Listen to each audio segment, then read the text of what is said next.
পুনৰ যেন জলাজুইত ঘিউ ঢালিলে বলিউডৰ মোহময়ী অভিনেত্ৰী কংগনা ৰানাউতে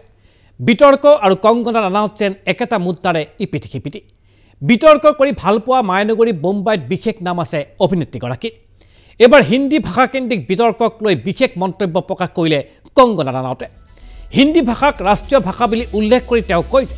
পাৰিলে সংস্কৃত ভাষাকে ৰাষ্ট্ৰীয় ভাষা হিচাপে স্বীকৃতি প্ৰদান কৰিব লাগে যেহেতু হিন্দী তামিল গুজৰাটী আদি ভাষাৰ মূল উৎস সংস্কৃত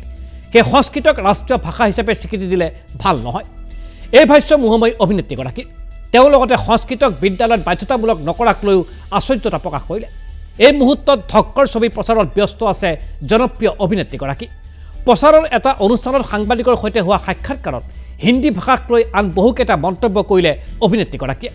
ৰাষ্ট্ৰীয় ভাষা কি তাৰ কোনো সঠিক ব্যাখ্যা নাই আমাৰ দেশ বৈচিত্ৰতাৰে ভৰা নিজৰ মাতৃভাষাত কথা কোৱা অধিকাৰ সকলোৰে আছে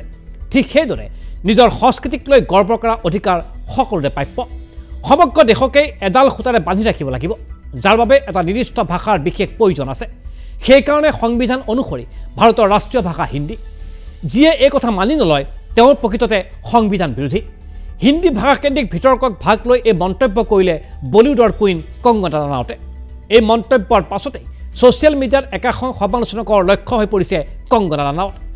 সংবিধানত হিন্দী ৰাষ্ট্ৰীয় ভাষা বুলি উল্লেখ নথকাৰ পিছতো কংগনাই কেনেকৈ এই কথা ক'বলৈ পালে ছ'চিয়েল মিডিয়াত তাক লৈ আৰম্ভ হৈছে প্ৰশ্নবাদ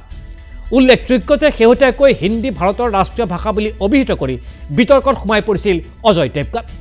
দক্ষিণৰ অভিনেতা কিচ্ছা সুদীপৰ এটা বিশেষ মন্তব্যৰ প্ৰতিক্ৰিয়া প্ৰকাশ কৰিছিল অজয় দেৱগানে